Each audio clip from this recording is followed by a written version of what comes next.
Nasubukan mo na bang pagkamalan ka na isang magnanakaw o kaya pickpocketer doon sa pila o kaya habang nakasakay ka ng loob ng jeep parang ganito?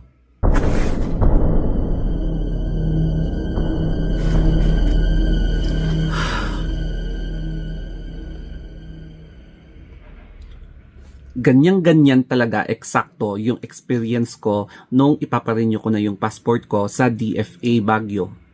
Yung pagkakaalala ko, after ko nang nakalusot sa guard, after pumila ng napakahabang oras sa outside sa DFA, tumabi na ako sa may bandang cashier para isubmit na yung mga documents. So habang hawak-hawak ko yung dokumentos ko, may katabi akong isang babae na mukhang konservatibo siya, mahaba yung hair, tapos yung damit niya, super conservative talaga.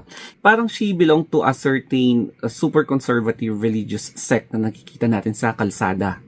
Yes, alam natin na online yung application for renewal.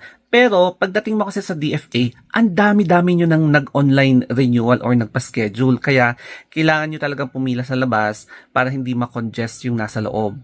And then, nahulog ko ata yung isang dokumentos ko. Tapos, nagmagandang loob naman siya na kunin at ibinalik sa akin. And ako naman nag-thank you ako. Pero ganito yung sabi, yung parang facial expression niya sa akin. Ganon. So ako naman, nawirdohan ako sa ugali niya. Pero syempre, nagpasalamat pa rin ako. Dito na naging weirdo ang aking story time. Kasi habang umuusad na yung pila, ganito siya ng ganito, no? Yung bag niya is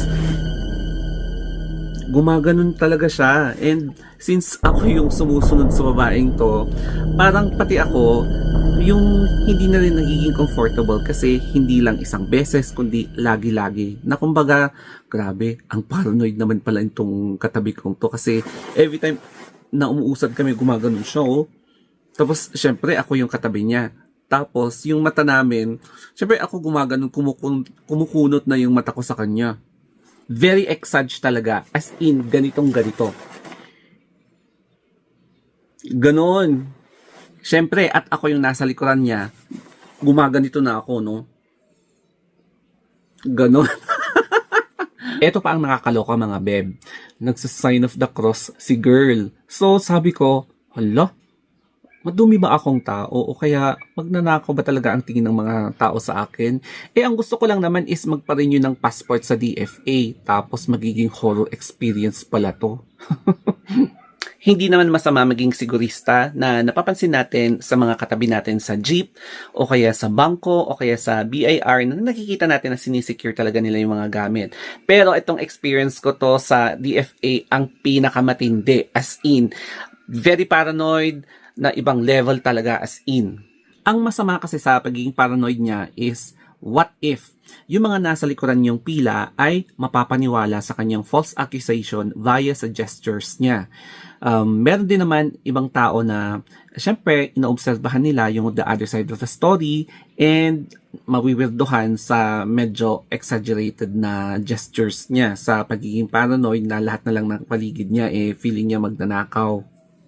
Sa puntong to, naiintindihan ko naman yung actions ni girl na hindi talaga natin may iwasan na may mga pickpocketers kahit saan, kahit sa loob pa naman ng government institution.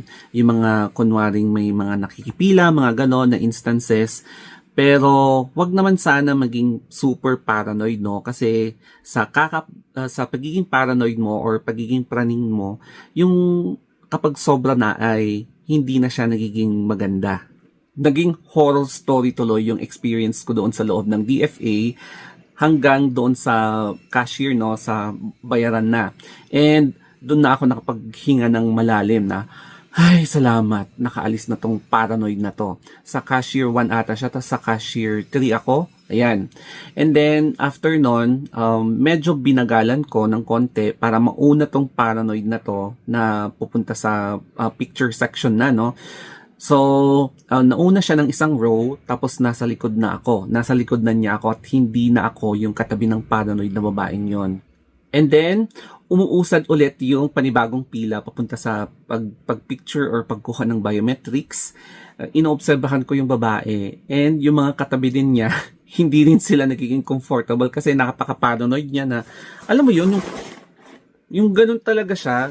Siguro baka meron siyang traumatic experience before at bakit ganun yung naging behavior niya. As in, parang kaming nasa likod medyo nawiwirduhan na rin sa kanya at yung mga katabi ko ay parang napapansin nila yung pagka-paranoid ng babaeng yon. In my own observation, I believe she belonged to a very conservative na group. Ito yung mga nasa labas, nakikita natin sa mga kalsada na may nakadisplay na mga magazines nila. So ayokong banggitin, baka i-bash nyo ako pag pabanggitin ko yung mga conservative groups na yon.